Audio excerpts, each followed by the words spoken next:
जिन्ना को वंदे मातरम से दिक्कत थी, जिन्ना के मुन्ना को भी वंदे मातरम से दिक्कत है।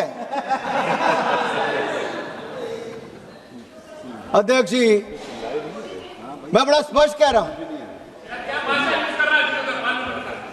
भाई, इसमें आपको क्या सर, माणिकम टैगोर जी को क्यों ऐसा लगता है? मैंने इतने कहा कि जिन्ना को वंदे मातरम से दिक्कत थी, अंग्रेजों को वंदे मातरम से दिक्कत थी, और जिन्ना के मुन्ना को भी वंदे मातरम से दिक्कत है। भारतीय संस्कृति और विरासत का प्रतीक है। वंदे मातरम सिर्फ गीत नहीं बल्कि राष्ट्रीय प्रेम की रीत है, और इसलिए कांग्रेस इससे भयभीत है। और भयभीत तो इतनी है साहब कि जब इसकी चर्चा शुरू हुई, माननीय प्रधानमंत्री जी सदन में थे, तब भी जिस परिवार को दशकों तक इस देश में नेतृत्व करने का मौका मिला, उसके 2 सदस्य सदन में ही उपस्थित नहीं थे। इतना भय, या मैं तो कहूंगा पंडित नेहरू जी ने तो वंदे मातरम को छांट दिया था, काट दिया था, उसके बाद देश को बांट दिया था। उन्होंने 2 स्टैंजा तक सीमित कर दिया था। राहुल जी ने केवल 1 लाइन गाने के लिए मजबूर कर दिया था। आज जब चर्चा हुई तो दोनों गायब ही रह गए। लेकिन मैंने सुना है अभी गलियारों में चर्चा थी कि शायद पिछले 5 दिन से प्रियंका जी मेहनत कर रही हैं, याद कर रही हैं, आज पूरा वंदे मातरम, पूरा सभी स्टैंजा बगैर पढ़े यहां पर गाने वाली है। मैंने सुना, बाहर चर्चा चल रही थी ऐसी। अब उसका भी इंतजार रहेगा। जो इतने महापाप किए हैं, अब महापाप का प्रायश्चित करने का समय भी आ गया है। वंदे मातरम के जो हिस्से जो पंडित जवाहरलाल नेहरू जी के कहने से काटे गए थे, उन हिस्सों के बड़े किस्से हैं। राहुल जी होते तो जरूर सुनाते उनको। उन हिस्सों में मां दुर्गा की स्तुति थी, शक्ति की आराधना थी, और इन हिस्सों को हटाना भारत की आत्मा को चीरने जैसा था। माननीय सभापति जी, वंदे मातरम का संक्षिप्त इतिहास पर मैं कुछ कहना चाहूंगा। 7 नवंबर 1875 के दिन भारत माता के महान सपूत, संत, साधक, साहित्यकार बंकिम चंद्र चट्टोपाध्याय जी ने इसकी रचना की। और यह शुभ दिन कार्तिक शुक्ल नवमी था, अक्षय नवमी था, और शायद यही कारण भी है कि आज भी ये वंदे मातरम कोई कविता नहीं, भारत माता और इस महान भारत भूमि का एक समर्पित महामंत्र है, और आगे आने वाले दशकों तक रहेगा। वंदे मातरम उतना ही पवित्र है जितनी वेद की ऋचाएं हैं। वंदे मातरम उतना ही पाक है जितनी कुरान की आयतें हैं। वंदे मातरम उतना ही होली है जितने बाइबल के वर्स हैं। वंदे मातरम बंकिम चंद्र चटर्जी के कालजयी उपन्यास आनंद मठ का एक अभिन्न अंग है, एक भाग है। आनंद मठ केवल एक उपन्यास नहीं बल्कि एक ऐतिहासिक चेतना का दस्तावेज है। अनडिवाइडेड बंगाल की लड़ाई लड़ने वाले ऐसे जो लोग जो ईस्ट इंडिया कंपनी और स्थानीय सामंती नवाबों के अत्याचारों और शोषणों के खिलाफ लड़ते थे, उन महान सेनानियों के संघर्ष का महामंत्र था वंदे मातरम। वंदे मातरम आज भी उतनी ऊर्जा का संचार करता है। फिर भी जिन लोगों के दिमागों के दरवाजे बंद हैं, अपनी बुद्धि और विवेक पर जिन्होंने कट्टरपंथ का ताला लगा रखा है, और जिन्होंने कट्टरपंथ का ताला लगा रखा है, उनके लिए उन्हीं की भाषा में मैं कुछ कहना चाहता हूं जो एक अनाम कवि ने लिखा है। 4 लाइन साझा आपसे करता हूं कि वंदे मातरम है क्या।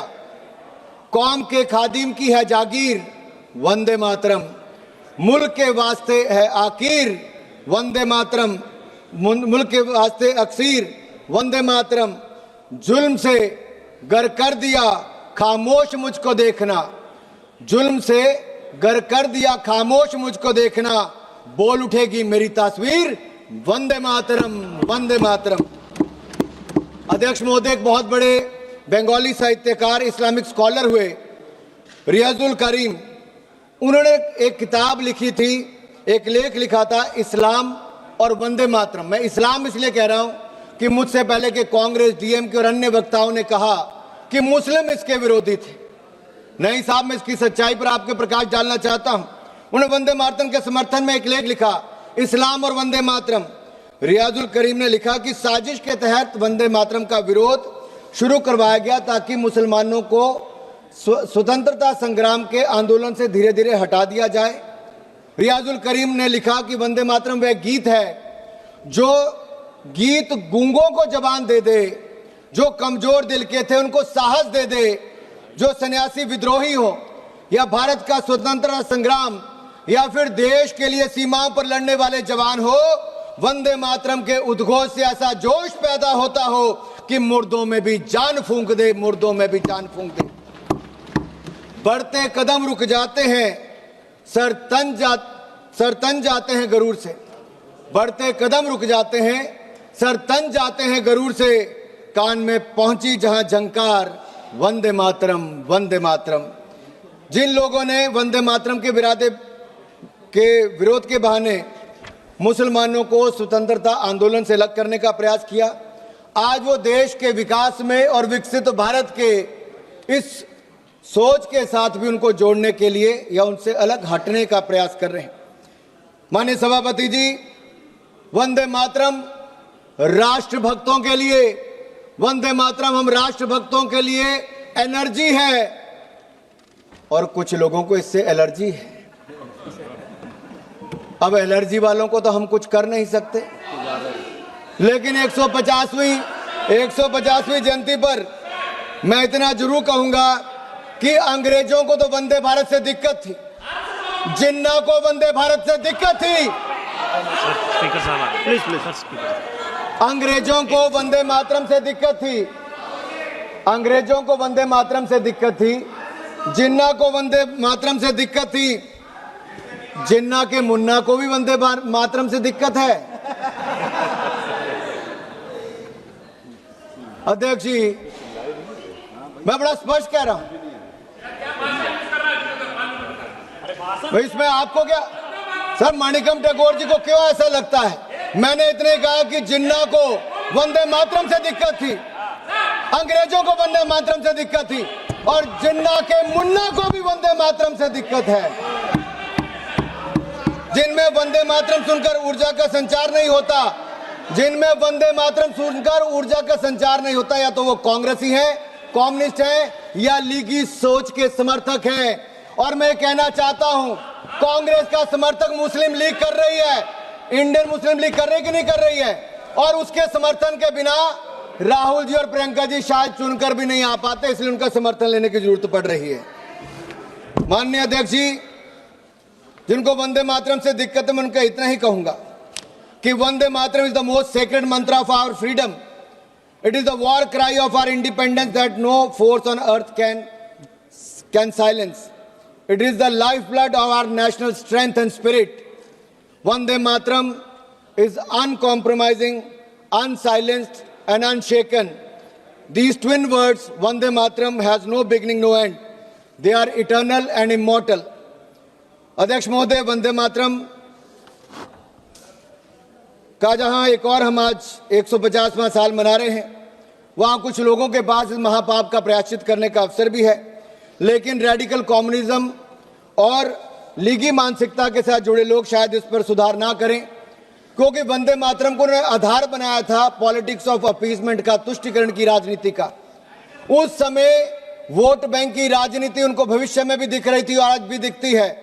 इसलिए बांटो और राज करो की नीति तो अंग्रेजों की थी, लेकिन इनकी नीति काटो, छांटो, विवाद खड़ा करो और फिर जड़ से ही खत्म कर दो। इन्होंने वंदे मातरम के साथ भी वैसा किया और देश के भी दो टुकड़े करने का काम नेहरू जी की सोच के कारण उस समय हुआ था। ये कहते हैं, सोनिया जी ने एक बार कहा कि नेहरू जी को बदनाम करने का काम करते हैं। मैं बड़ी गंभीरता से कहता हूं सर, हम लोग जवाहरलाल नेहरू जी को बदनाम नहीं कर रहे, मैं तो देश के सामने सच रख रहा हूं।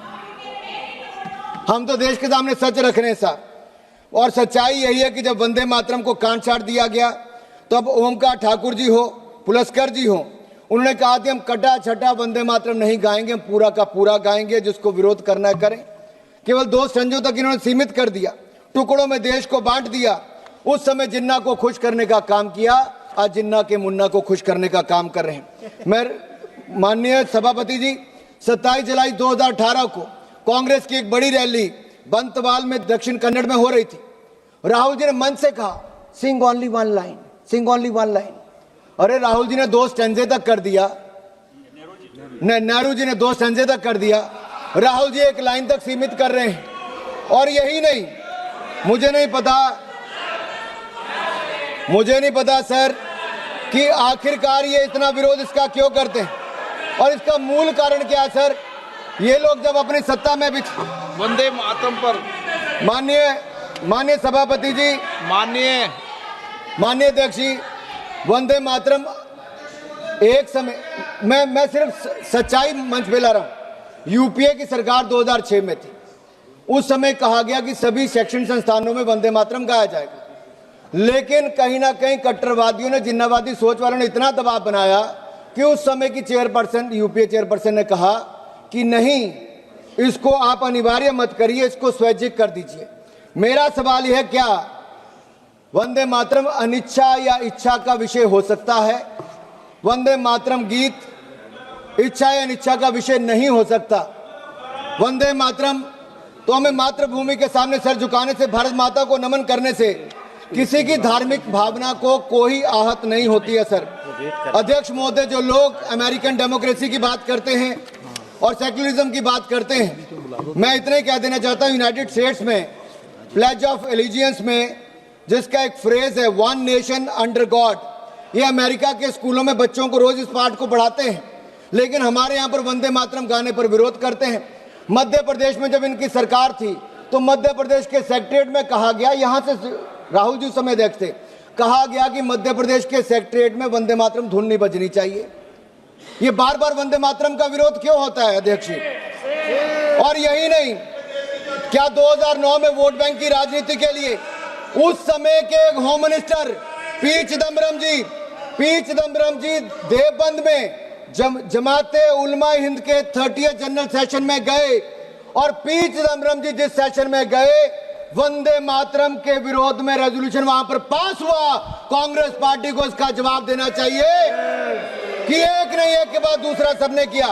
सर बड़े मियां तो बड़े मियां, छोटे मियां सुभान अल्लाह। 2019 में भोपाल सेंट्रल से कांग्रेस के एमएलए हुआ करते थे आरिफ मसूद, एक सार्वजनिक कार्यक्रम में उन्होंने कहा कि शरिया कानून के अंतर्गत वंदे मातरम बोलने से मना कर दिया। सर मैं पूछना चाहता हूं,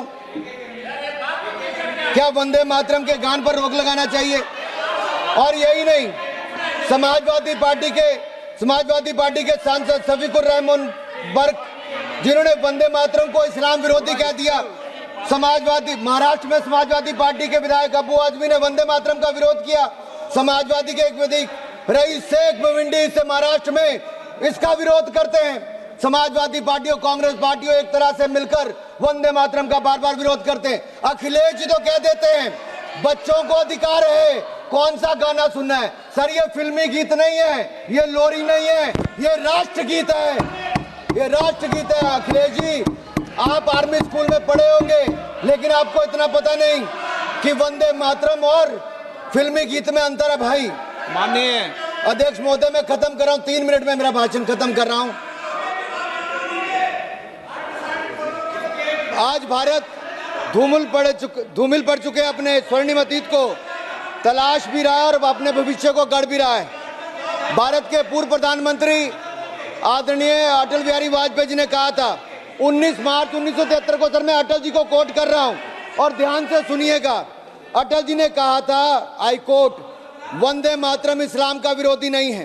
क्या इस्लाम को मानने वाले जब नमाज पढ़ते हैं तो इस देश की धरती पर, इस देश की पाक जमीन पर सिर नहीं टेकते, माथा नहीं झुकाते?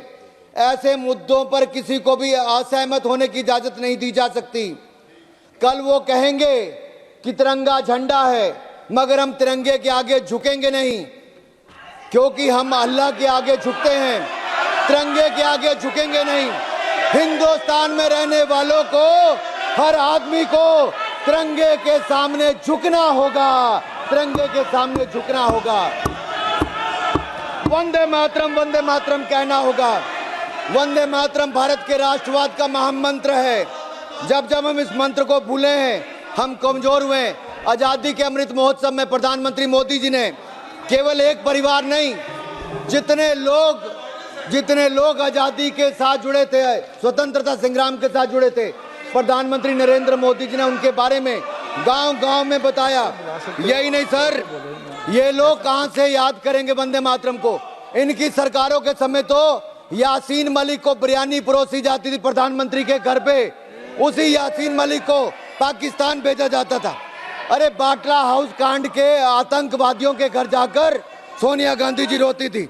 मैं यही नहीं अध्यक्ष जी, मेरा एक आखिरी बात करके मैं अपनी बात को समाप्त कर रहा हूं, क्योंकि ये जरूरी इसलिए भी है सर, अगर नहीं पूछूंगा तो अधूरा रह जाएगा। मैं बस 1 मिनट में सर खत्म कर रहा हूं, बस सर 1 मिनट में।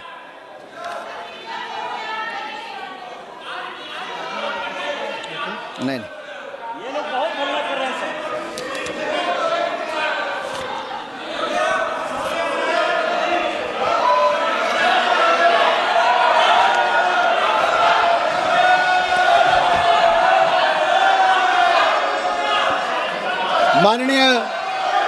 माननीय अध्यक्ष जी, अगर 1896 में अगर 12वें कलकत्ता में कांग्रेस के 12वें अधिवेशन में रविंद्रनाथ टैगोर जी ने गाया था और उसमें एक मुस्लिम रहमतुल्लाह एम सयानी ने उसकी अध्यक्षता की थी, क्या तब ये मुस्लिम विरोधी नहीं था?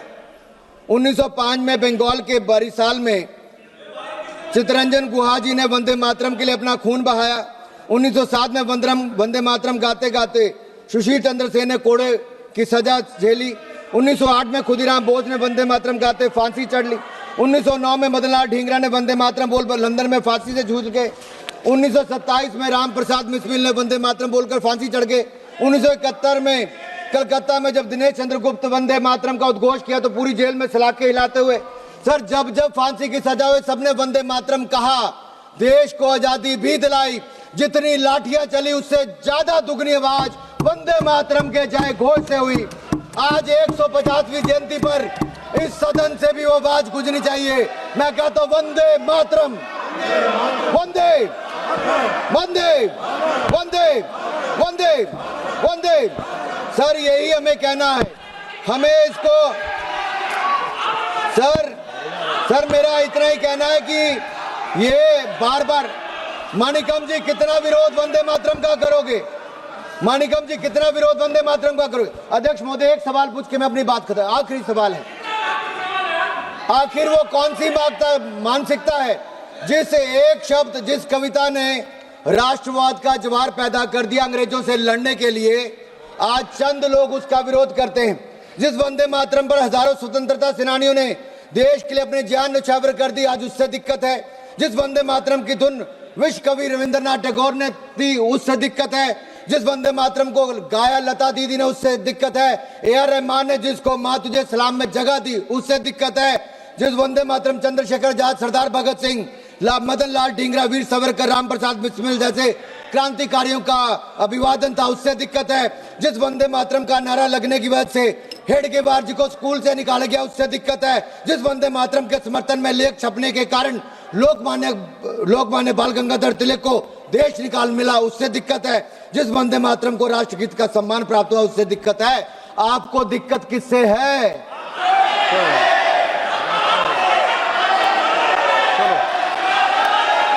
श्री राजेश अध्यक्ष जी, मुझे मेरा जवाब मिल गया है, मुझे मेरा जवाब मिल गया।